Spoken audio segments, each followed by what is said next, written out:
નમસ્કાર, જય હિન્દ, વંદે માતરમ. વિદ્યાર્થી મિત્રો, તમારું સ્વાગત છે ધ હિન્દુ કરંટ અફેર એનાલિસિસમાં, જેમાં આપણે આજે ડિસ્કસ કરવાના છીએ 24 માર્ચ ધ હિન્દુ એનાલિસિસ. તો વિદ્યાર્થી મિત્રો, પહેલો એડિટોરિયલ આવેલો છે, એ આવેલો છે કર્ણાટિક મ્યુઝિક ઉપર. યુપીએસસી સિલેબસની વાત કરીએ તો જીએસ પેપર 1 આર્ટ એન્ડ કલ્ચરમાં ટોપિક આવશે મ્યુઝિક. મ્યુઝિકની અંદર સબ ટાઈપ આવશે ક્લાસિકલ.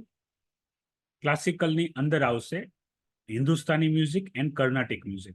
બરાબર, નામ ઉપરથી ખ્યાલ આવી જશે. કર્ણાટિક હશે, સાઉથમાં સૌથી વધારે ફેમસ છે કર્ણાટક રિજન વાળો.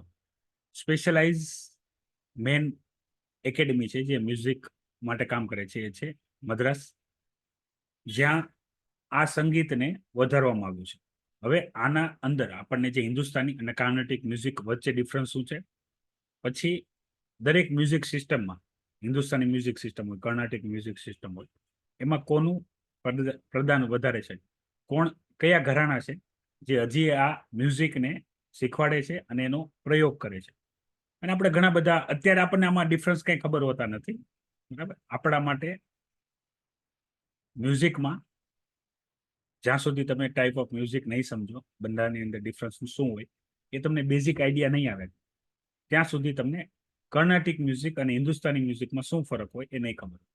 હવે હિન્દુસ્તાની મ્યુઝિકની અંદર તમને એક બેઝિક ડિટેલ ખબર હશે, જેમાં આપણે જાણીએ છીએ સારેગામા પદનિસા. બરાબર, તો આ ટાઈપના જે 6-7 રાસ હોય, બરાબર, જે આલાપ હોય, તો એ રહેશે. જ્યારે આની અંદર 72 હોય. પછી હિન્દુસ્તાની મ્યુઝિક જે છે એ એક સિલિન્ડ્રિકલ, એક પર્ટિક્યુલરલી એક ડાયરેક્શનમાં કામ કરશે, જ્યારે આ મલ્ટી ડાયરેક્શનમાં કામ કરશે. દરેક મ્યુઝિકની એક પોતાની આઈડેન્ટિટી છે.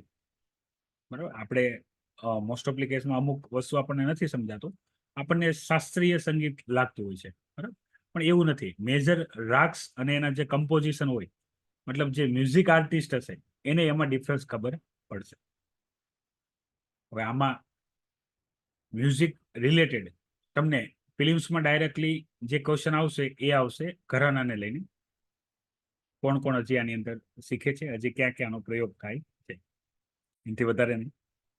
અને પછી જે મેન્સમાં છે, તો મેન્સમાં થિયોરેટિકલ મ્યુઝિકની અંદરનો બેઝિક ઇન્ટ્રોડક્શન, કર્ણાટિક મ્યુઝિક કઈ રીતે અલગ છે હિન્દુસ્તાની મ્યુઝિકથી, એ ટાઈપ ડિફરન્સ, અને બીજી બધી ડિટેલ કે ભાઈ લેટેસ્ટલી અત્યારે કઈ કઈ જગ્યાએ હજી આ મ્યુઝિક અસ્તિત્વમાં છે કે શીખવવામાં આવે છે. પૂછાવાના ચાન્સીસ ઓછા છે, એટલે વધારે સમય આપણે આની અંદર યુઝ કરતા નથી. પણ ટોપિક યાદ રાખજો, GS paper 1 art and culture. Art and કલ્ચરની અંદર મ્યુઝિકની અંદર ક્લાસિકલના 2 ભાગ પડે, હિન્દુસ્તાની અને કર્ણાટિક. એમાં કર્ણાટિક મ્યુઝિકનો ઉલ્લેખ કરેલો છે કે કઈ રીતે હજી ગ્રો કરી રહ્યું છે. વિદ્યાર્થી મિત્રો, ઇલેક્ટ્રોલ બોન્ડને લઈને અહીંયા ડિસ્કશન આપેલી છે. તો કરપ્શનના કેસીસમાં ડાયરેક્ટલી એવું માનવામાં આવ્યું છે કે ભાઈ જે પણ કોઈ કંપનીએ, જે પણ કોઈ કોર્પોરેટ કંપનીએ જે પણ પોલિટિકલ પાર્ટીને ફંડ આપ્યું હોય, ફંડનો મતલબ છે ઇલેક્ટ્રોલ બોન્ડના આધારે ફંડ આપ્યું હોય, એ કંપનીને કોઈ ના કોઈ રીતે પ્રોજેક્ટ, ટેન્ડર કે કામ મળ્યું છે. તો આ એક પ્રકારનું શું થયું, આપલે વાળું કામકાજ. શું આપલે વાળું કામકાજ કે તમારે કામ જોઈએ છે તો તમે શું કરો, પાર્ટી ફંડ કરો, પાર્ટીને ફંડ કરો. મતલબમાં જે ખંડણી માગવાનો રસ્તો છે એને લીગલાઇઝ કરીને મિસયુઝ કરવામાં આવ્યું છે ડેમોક્રેસીમાં. આવું ઘણી બધી વખત થશે. સરકારે કોઈક વ્યવસ્થા કંઈક સારું વિચારીને કરવા ટ્રાય કરી હશે અને એના ખરાબ પરિણામ આપણને મળે. China want to be super power. China GS paper 2 IR ની અંદર મોસ્ટ એમ્પી ટોપિક છે. બરાબર, ગ્લોબલી પણ અને ઇન્ડિયાના પોઈન્ટ ઓફ વ્યૂ પણ. તો એક તો ચાઇનાની સામ્રાજ્યવાદી નીતિ, કે ચાઇના પોતાનું સામ્રાજ્ય હંમેશા વધારવા જ માગે છે, એનું આપણે જોઈએ છીએ. અક્ષય ચીન, અરુણાચલ પ્રદેશ વાળો જે એરિયા હોય અને સાઉથ ચાઇના સી એરિયા હોય, બરાબર, એ કબજે કરવાનું કામકાજ. બીજું, જેટલા પણ ઇન્ટરનેશનલ ઇસ્યુ હોય એ દરેકે દરેક ઇન્ટરનેશનલ ઇસ્યુમાં પોતે શું કરે કે ભાઈ એક સ્ટેન્ડ લેવા જાય. હાલાકી ચાઇનાનો ઝુકાવ રશિયા તરફ વધારે છે, એટલે રશિયાની અગેન્સ્ટ નહીં, પણ ઠીકઠાક બેલેન્સ કરીને એવો એક સેન્ટિમેન્ટ ક્રિએટ કરે કે ભાઈ હું ધારું તો હમણાં યુદ્ધ બંધ કરી દો. હાલાકી એના બાપાથી પણ થઈ શકે એમ નથી, પણ છતાં પણ એક એગ્રેશન દેખાડવાનું. પછી મેન ઇન્ટરનેશનલ ઇસ્યુની વાત કરવામાં આવે તો જે રેડ સી વાળું પણ જે પાયરેટ્સ વાળી પ્રોબ્લેમ છે, તો ચાઇના કે એ પણ અમે કંટ્રોલ કરી લેશું, બરાબર, તમે અમને કામ આપો. તમે અમને કામ નથી આપતા એટલે કંટ્રોલ થતું નથી. તો આ બધી બાબતોને અહીંયા ડિસ્કસ કરેલ છે, ઉલ્લેખ કરેલ છે. અને મહાસત્તા બનવાનું want to be super power, બરાબર, મહાસત્તા બનવાનું દરેક દેશની ઈચ્છા હોય. હંમેશા હોય ને, ઘરમાં એક કમાવ દીકરો હોય તો એની ઈચ્છા હોય કે હું સફળ થાવ, બરાબર, મારી સારી એવી આવક હોય અને હું પરિવારને બધા સુખ સમૃદ્ધિ આપું. એવી રીતે દેશ માટે એક સૌથી મોટી અચીવમેન્ટ શું હોય કે દેશ મહાસત્તા હોય. હાલાકી મહાસત્તા પોતે યુએસ, રશિયા, બરાબર, અને ચાઇના, ઇન્ડિયા, ફ્રાન્સ, આ બધા વચ્ચે, યુકે, આ બધા વચ્ચે તકરાર ચાલતી જ હોય છે, કારણ કે બધાને મોટું થવું હોય. યાદ રાખજો હંમેશા જીવનમાં પૈસા અને પાવરની ભૂખ હંમેશા બધાની હશે. મેક્સિમમ લોકો એવા જ હશે જેને પૈસા અને પાવરની ભૂખ હશે, બરાબર. જેને પૈસાની ભૂખ નહીં એને પાવરની ભૂખ હશે, બરાબર. અને મેક્સિમમ લોકોને બંનેની ભૂખ હોય. પૈસા આવે એ ગમે, બરાબર, પૈસા કે પાવર આવે એ ગમે, જાય એ ગમે નહીં. એટલે તમે જો આપણામાં ખુરશી રાજ કહેવાય. એક વખત જેને ખુરશીએ બેસાડ્યા, હવે એનાથી કઈ કામ તો થતું હોય નહીં. તો એવા સ્થિતિમાં જો એને ખુરશીથી ઉતરવામાં પણ આવે તો એને દુઃખ થાય, બરાબર, એના માટે પ્રોટેસ્ટ કરે એ ટાઈપ. તો ચાઇનાને મતલબ આ અહીંયા જે થિયરી આપેલી છે એ થિયરીમાં ઘણા બધા આસ્પેક્ટ ડિસ્કસ કરેલા છે. ગ્લોબલી ચાઇના જે પણ એક્ટિવિટી કરે છે, પણ IR point of view China આપણી માટે જે અગત્યનું છે એ છે બોર્ડર ઇસ્યુને લઈને, અક્ષય ચીન અને અરુણાચલ પ્રદેશ, બરાબર, નેફા વાળો જે ઇસ્યુ છે જે ચાલે છે. બીજું ટ્રેડ વાળા, કે ભાઈ ટ્રેડમાં સરપ્લસ હોય છે હંમેશા, કોણ? ચાઇના. તો એવી સ્થિતિમાં જે ટ્રેડ માટે બેલ્ટ એન્ડ રોડ ઇનિશિયેટિવ, બરાબર, બેલ્ટ એન્ડ રોડ ઇનિશિયેટિવ, અને ભારતની સાથે એવી એક્ટિવિટી કરે છે કે ભારત અહીંયા લોકલ ઇસ્યુમાં ફસાયેલા રહે અને યુરોપ અને વેસ્ટ એશિયા ની અંદર એ લોકો ડીલ કર્યા કરે. હાલાકી મેન્યુફેક્ચરિંગમાં ચાઇનાનો કોઈ તોડ નથી. ચીપ લેબર મેન્યુફેક્ચરિંગ અંદર ચાઇનાનો કોઈ તોડ નથી. તો ચાઇના ઇકોનોમિકલ એગ્રેશનના આધારે શું કરે છે? દરેક દેશો સાથે મિત્રતા કરીને એનો બેનિફિટ ઉપાડે છે. આપણે થિયરીમાં જોશું debt trap theory, debt trap theory, બરાબર.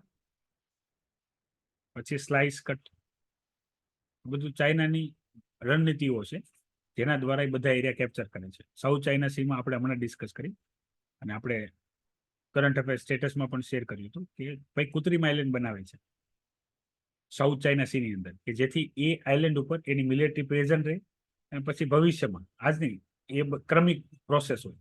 એક એરિયા તમે ડાયરેક્ટ ન માગી શકો, ધીરે ધીરે કરીને પ્રેઝન્સ બનાવવાનું, ચાઇનીઝ કોલોની બનાવવાની, અને પછી એ શું કરી લેવાનું, આપણી પાસે રાખી લેવું. ચાઇના આવું શા માટે કરે છે? તો એના ઘણા બધા જે એક્સપર્ટ છે એની અલગ અલગ બિલીવ છે કે ચાઇના આવું કરે છે શા માટે. કોમ્યુનિસ્ટ પાર્ટી છે, બરાબર, અને બાકી બધી આપણે અમુક એક્ટિવિટી આપણે જોઈએ છીએ. હાલની કન્ડિશનમાં ચાઇનામાં પણ જે મેન્યુફેક્ચરિંગ છે એ હવે ડિક્લાઇન થઈ રહ્યું છે. ઘણી બધી કંપનીઓ છે ચાઇના એક્ઝિટ કરી રહી છે, અને ઘણા બધા ચાઇનાના ઇન્વેસ્ટમેન્ટ પ્રોજેક્ટ છે જેની અંદર પૈસો ઠપ થઈ ગયો છે. તો હવે આની કેટલી નેગેટિવ ઇમ્પેક્ટ ચાઇના ઉપર આવશે એ આપણે જોવાનું છે. અપકમિંગ જેટલા પણ ઇસ્યુ છે ઇન્ટરનેશનલ, ત્યાં બધે ચાઇનાની પ્રેઝન્સ છે, પોતાનો દબદબો બતાવવા માટે કે અમે ધારીએ કરી શકીએ છીએ. અને આવું એ પહેલેથી કરે છે, અત્યારથી કરે એવું નથી, પહેલેથી આ રીતે જ કરે છે. હાલાકી આમાં કોઈ એક્સપર્ટ નથી હોતું, એટલે આ રીતે જીઓપોલિટિક્સ હોય એ બહુ ચંચળ હોય, બરાબર, હંમેશા ચેન્જ થયા કરે. ઉદાહરણ તરીકે 2000ની સાલની પહેલાની વાત કરીએ તો અમેરિકા, બરાબર, એ પાકિસ્તાનના પક્ષે બોલતું હતું અને આપણી વિરુદ્ધ હતું. અત્યારની કન્ડિશનની વાત કરીએ તો અમેરિકા સતત ભારતના પક્ષમાં હોય, હવે પાકિસ્તાનને ચાઇનાની અગેન્સ્ટ હોય. તો જીઓપોલિટિક્સ છે, તો કોઈ વખત ભવિષ્ય એવું આવશે કે એ ભારત અને પાકિસ્તાન વિરુદ્ધ હોય ને ચાઇનાના પક્ષમાં. જીઓ પોલિટિક્સ ગમે ત્યારે બદલી જાય. જીઓ પોલિટિક્સ આઈડિયલ હોતું નથી, બરાબર? એ ચેન્જ થયા કરતું હોય છે, ડિપેન્ડ ઓન કન્ડિશન. અને જીઓ પોલિટિક્સ ચેન્જ થવાના ઘણા બધા કારણો, એમાંનું એક મેઇન કારણ છે પોલિટિકલ લીડરશિપ. અત્યારે એવા પોલિટિકલ લીડરશિપ હોય કે જેને લીધે આ ખેંચતાણ વાળો સંબંધ હોય. કાલે એવું પણ થાય કે ભાઈ ત્યાં કોઈ એવો વ્યક્તિ આવે જે ભારત પ્રત્યે પાકિસ્તાન કે ચાઇનામાં કે જે સમજે કે આપણે બધા જો સાથે મળીને કામ કરીએ તો ડેવલપમેન્ટ ડબલ થશે, બરાબર? સાયનર્જિક ઇફેક્ટ આવશે. 1+1 = not 2, બરાબર? More than 2. તો એ રીતે વિચારે, જેમ આપણે વિચારતા કે ભાઈ પાકિસ્તાનને સાથે લઈને કામ કરીએ, પણ એને કઈ અકલ આવી નહીં, એ ટાઈપ. હવે આ ન્યૂઝ તમારા સુધી પહોંચી ગઈ હશે. જે ક્રોકસ સિટી હોલ છે, મોલ છે, ત્યાં હુમલો થયો છે. આ હુમલાના માટે જવાબદાર જે ઇસ્લામિક સ્ટેટ છે, બરાબર, એને ગણવામાં આવે છે ટેરર ઓર્ગેનાઇઝેશન છે, જે સિરિયા અને ઈરાક, બરાબર, અલગ અલગ એરિયા હજી પ્રોપર આઈડેન્ટિફિકેશન ચાલે છે. ફોટા સાથે ઇન્ફોર્મેશન આપેલી છે આની અંદર. હુમલો કર્યો છે. રશિયાએ કીધું છે અમે આ કોઈને પણ છોડશું નહીં. આ હુમલો કરવા વાળો યુક્રેન નથી, આ હુમલો કરવા વાળો યુક્રેન નથી, અન્ય છે, તો એને અમે છોડશું નહીં. હવે અહીંયા રાઇટ ટુ ઇક્વાલિટીની વાત કરી છે, બરાબર, સિટીઝન અમેન્ડમેન્ટ એક્ટને લઈને. આના ઉપર આપણે લાસ્ટ લેક્ચરમાં ડિટેલમાં ડિસ્કશન કરી ચૂક્યા છીએ, તો વધારે કોઈ આની અંદર એનાલિસિસ અત્યારે આપણે કરવાનું નથી. રાઇટ ટુ ઇક્વાલિટીનો મતલબ હંમેશા એક કોન્સેપ્ટ યાદ રાખજો, ઇક્વાલિટી અને ઇક્વિટી, બંનેમાં ભારત ઇક્વિટી વાળો કોન્સેપ્ટ ફોલો કરે છે. આપણા ફંડામેન્ટલ રાઇટ્સની અંદર આપણે જોશું થિયરીમાં. ઇક્વાલિટી એટલે બધા એક જ સમાન, બધા એક જ લાઈનમાં, એને ઇક્વાલિટી કહેવાય. અને ઇક્વિટી મતલબ જેને જરૂર છે એને મદદ કરો, એને ઇક્વિટી કહેવાય, બરાબર? તો આનું આપણે ઉદાહરણ જોશું. હાલાકી અહીંયા આપણે બધાને ટ્રાય કરીએ છીએ કે ભાઈ જેટલા પણ વિદેશથી આવ્યા છે, બરાબર, હવે આની અંદર યાદ રાખજો આર્ટિકલ 14, આર્ટિકલ 21, બરાબર, આનો ઉલ્લેખ આવશે. આ ફંડામેન્ટલ રાઇટ છે કોન્સ્ટિટ્યુશનના, અને એમાં ગોલ્ડન ટ્રાયેંગલ આર્ટિકલ આવે, એ આર્ટિકલ 19, આર્ટિકલ 14, આર્ટિકલ 21, એનો ભરપૂર ઉપયોગ આવશે આઈડિયલિસ્ટિક લખવા માટે. કઈ રીતે આપણે ઇક્વાલિટીને ફોલો ના કરીને ઇક્વિટીને ફોલો કરીએ છીએ, for educational, for job reservation, for child, for woman, બરાબર? તો એ ઇક્વિટીનો કોન્સેપ્ટ કઈ રીતે કામ કરે છે એ આપણે બેઝિક થિયરીમાં સમજવાનું રહેશે. અત્યારે ખાલી યાદ રાખજો. સિટીઝન અમેન્ડમેન્ટ એક્ટને લઈને આપણે ડિટેલ ડિસ્કશન કરી છે ઓલરેડી. આપણે જે સિટીઝનશીપ વાળો લેક્ચર જોશું એમાં પણ આ ફરીથી રિપીટ થશે થિયરીમાં, ત્યારે એની ઇન્ફોર્મેશન આપણે ધ્યાને લેશું. કેજરીવાલ વાળું તમને ખ્યાલ છે? કેજરીવાલના ટોપિકમાં એક સૌથી મોટી ચર્ચા એ થઈ ગયું કે કેજરીવાલ જેલમાં છે, એ કન્ડિશનમાં એ જેલમાં રહીને સરકાર ચલાવશે, બરાબર? આવા કોઈ પ્રાવધાન હોતા નથી. હવે મેઇન પ્રોબ્લેમ એ છે કે જેલમાં રહીને કોઈ સરકાર ચલાવી શકે કે નહીં ચલાવી શકે. અત્યાર સુધી આવું કોઈ પોસિબલ બન્યું નથી અત્યાર સુધીના ઇતિહાસમાં, બરાબર? તો કેજરીવાલ કન્ડિશનમાં એક મોટી ચેલેન્જ ઉભરીને આવી છે. હવે એની અંદર શું થશે એ આપણે જોવાનું છે. ચલાવશે તો કઈ રીતે ચલાવશે? મોસ્ટ ઓફ કેસમાં જ્યારે પણ કોઈ પણ કાયદેસર મતલબ હિયરિંગ અને જેલ થઈ જાય એવા કન્ડિશનમાં એને એનું મંત્રીપદ ત્યાગ કરવું પડતું હોય છે. હા,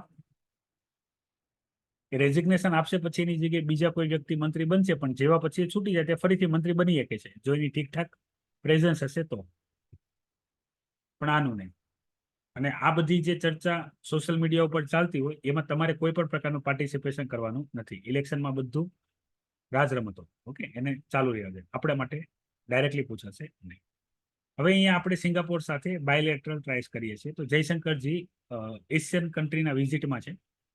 સિંગાપોરનો આપણને સપોર્ટ મળવો જરૂરી છે, technical assistant and financial support. બાયલેટરલનો મતલબ અમે અહીંયા શબ્દ હંમેશા યાદ રાખજો, એક આવશે બાયલેટરલ, એક આવશે ટ્રાયલેટરલ.